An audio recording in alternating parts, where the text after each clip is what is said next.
personas cortando las vías. Tenemos que hablar de la situación general de la política, de la economía en Argentina.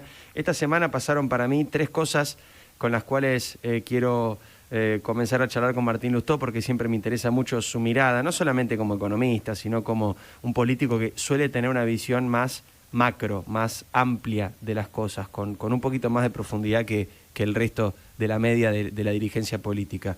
La primera cuestión de esta semana es las declaraciones de Carlos Zanini mostrándose orgulloso de la vacunación VIP. La segunda tiene que ver con la posición argentina, ignorando la situación de la Franja de Gaza y no nombrando al grupo terrorista Hamás como uno de los principales factores del conflicto en Medio Oriente. Y la otra es la inflación del 4,1%, que fue una información que nos enteramos el día de ayer. Martín Lustó, senador nacional del bloque de la Unión Cívica Radical, Coalición Cívica, Juntos por el Cambio, está en línea de teléfono. Martín, buenas tardes, ¿cómo andás? ¿Qué tal, Diego? Buenas tardes, ¿cómo andan? Bien. Me parece que esas son las tres cosas más importantes. No sé si a vos te parece que hay alguna más importante que otra, si querés por tu comodidad ordenarlas de alguna manera, pero quería escucharte sobre esos tres temas de la semana. Mira, arranquemos por... Yo creo que están todos relacionados, digo, lo mismo que lo que estás contando de Constitución, que es que no hay un trabajo político para ordenar un montón de cuestiones en virtud de un rumbo colectivo. Y el rumbo colectivo no existe ni siquiera cuando uno mira el gobierno como una unidad, sino que tienen diferencias. Y a medida que esas diferencias van aflorando, ya sean internas o con la oposición, o con la justicia, o con los medios, la respuesta es encerrarse más, enojarse con la realidad y reaccionar de manera poco meditada. Entonces arranquemos, si querés, por lo de Zanini. El episodio de la vacunación VIP para mí es uno de los episodios más atroces y más simbólicos de cómo está funcionando la política en la Argentina. Lo que yo creo es que los que se vacunan de esa manera, en el fondo están con un automatismo de que siempre buscan su propio privilegio, que va en el sentido exactamente contrario de lo que es el servidor público. Pero a un nivel, Martín, que ni siquiera lo ocultan. ¿Por qué antes o en otra época o en otro momento, incluso hasta el propio kirchnerismo, robaban, ya sea guitos, ya sea vacunas, pero por lo menos lo ocultaban? Ahora no solamente lo hacen, sino que no lo ocultan y además lo cuentan orgulloso, como si fuera un valor, como si fuera un mérito. Eso es lo que a mí me sigue sorprendiendo. Ahí es donde te digo que cuando el kirchnerismo se choca con algo que es la realidad y lo que le muestra esa realidad los hace enojar, en el fondo tienen a redoblar su posición. Entonces a mí me parece que el automatismo de que la política se privilegia a sí misma, cuando en el fondo lo que debería ocurrir, si queremos seguir ejemplos virtuosos del pasado, es que cada uno de nosotros en la Argentina se tiene que vacunar último de su rubro, último de su grupo de prioridad, porque somos servidores públicos. Esa por lo menos es mi opinión. Y yo creo que vacunados VIP debe haber en todas las provincias y seguramente en todos los espacios políticos. Pero lo que hace llamativa la cuestión, lo primero es que la fuerte desconexión con la realidad, porque yo creo que es un modus operandi habitual, me privilegio a mí mismo, a mis amigos, a mis socios, etcétera, que es, insisto, lo que venimos viendo desde hace mucho tiempo. Pero la desconexión con la realidad es que no se dan cuenta que estamos en medio de una pandemia.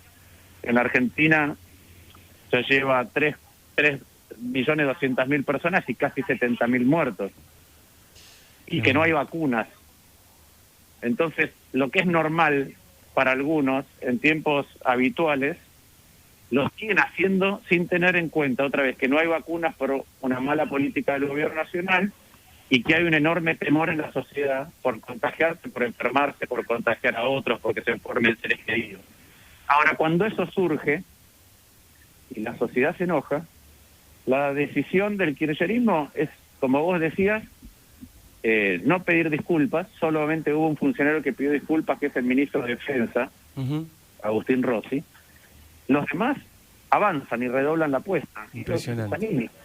Ayer, para que tenés una idea, homenajeamos todos en el Senado a varios dirigentes que fallecieron. ¿Sí? Dos de ellos por COVID, que es Marita Colombo, de Catamarca, y Miguel Lifshitz. Ujú. Miguel Lifshitz tenía 65 años, rechazó vacunarse. Sí. ¿Sí? Como Toti Marita, Flores. así es. Marita Colombo era cirujana de profesión, tampoco fue vacunada. Y sin embargo tenés un funcionario público que es Zanini, que es el procurador, alardeando de que se vacunó cuando se hizo pasar por personal médico. Es Hay indignante. una diferencia de ética y de calidad humana con respecto a la ciudadanía que servimos monumental, entre los ejemplos de aquellos que ya no están, que no están porque no hay vacunas, y no están porque vacunas que están, que las apropian un montón que no deberían tener esa prioridad. Entonces ahí hay otra vez una suerte de pérdida de la brújula moral, Ujú.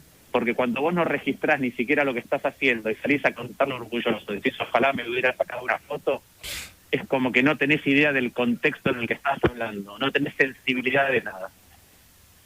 Me parece que lo mismo pasa con el comunicado de Cancillería. Es habitual que las cancillerías del mundo tengan, si querés, una suerte de juego diplomático o de equilibrio, que sea mucho más mesurado. Eso por supuesto. Podemos pensar cada uno de nosotros. Eso ¿sí? claro. Ahora, ahí hay una falta de sensibilidad de cuál es la gravedad de la situación, de cuáles son las acciones de uno y otro lado, cuáles son las entidades de uno y de otro lado, y una muy mala elección de las palabras. Entonces, equiparando situaciones que no son equiparables, y además, en mi opinión personal, con una, otra vez, distancia con respecto a la realidad y al sufrimiento muy grande. Yo he visitado Israel, ¿sí? He ido a Cisjordania también, y yo quiero hacer una reflexión sobre lo siguiente, ¿no? Porque hablando con un negociador del proceso de paz del lado de Israel, le pregunté, bueno, está involucrado desde hace 20 años, y ya le pregunté, ¿cómo es? Y me dijo, mirá, esto es un poco cuando yo tengo 2 hijas, y a veces llego a mi casa y se pelearon. Y un día les pregunté qué pasó, y una me contestó, todo empezó cuando ella contestó mi golpe. ¿Qué quiero decir con esto? Si uno se va para atrás, puede ir casi sin fin hacia el pasado para ver quién agredió, quién respondió, porque es un contexto, una región extremadamente difícil. Ahora yo te quiero decir lo siguiente, habiendo estado ahí.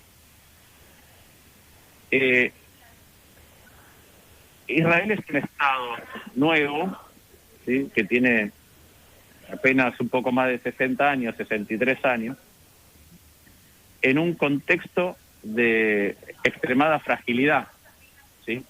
Apenas el Estado nació, fue atacado.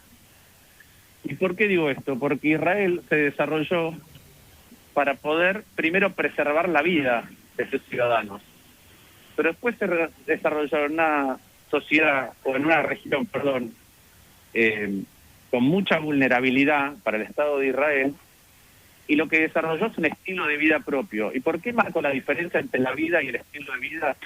Porque el estilo de vida es más frágil que la vida. El estilo de vida muchas veces se puede perder por una amenaza, por un acto terrorista. Tal cual. Se pierde todo el estilo de vida de una sociedad. La tranquilidad. Entonces, exactamente, la tranquilidad para desarrollar tu propio estilo de vida. Y eso requiere muchas veces una fortaleza mucho más grande que para defender la propia vida. Y entonces, cuando vos ves que un Estado es atacado de esa manera, más allá de distintos condimentos que no estamos analizando,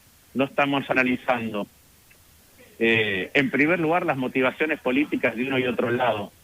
Lamentablemente, inclusive en contextos tan complejos, tan peligrosos, siempre hay actores políticos que están tratando de resolver sus propias crisis políticas de un lado y del otro, jugando con fuego. Lo hemos vivido nosotros con la dictadura militar y las Malvinas. Totalmente. Entonces eso pasa y a veces se enciende una chispa que genera un incendio más grande, y además en el Estado desprovisto de otras consideraciones geopolíticas entre las distintas corrientes musulmanas.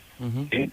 Pero para graficar, a mí me parece que Israel ha hecho un esfuerzo enorme para construir un estilo de vida en una región que es muy compleja, y que ese estilo de vida requiere cierta fortaleza para ser protegida. Y cuando un grupo ataca, no importa cuál es la motivación, con una cantidad fenomenal de artefactos, en este caso misiles o distintos elementos incendiarios, ataca a una sociedad que intenta preservar su forma de vida, me parece que no puedes equiparar una cosa con la otra. Totalmente. El agresor con el agredido. Insisto, más allá de todas las sutilezas del resto de las cosas. Sí, por supuesto, y de la opinión, y de la historia, y de toda esta trama de tantos años que vos planteás. Martín, y menos sí, con una elección de palabras tan descuidadas. Totalmente. Porque la Cancillería tiene que hacer equilibrio, pero me parece que fue muy descuidada con las palabras. Estoy totalmente de acuerdo.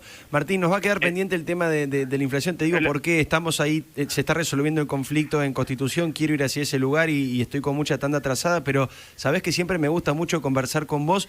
Cuando podamos, organicemos, cuando esté un poco más tranquilo la pandemia, y venite un día acá al estudio y hablamos de coyuntura y de cosas más profundas también, que siempre tenés una mirada súper interesante.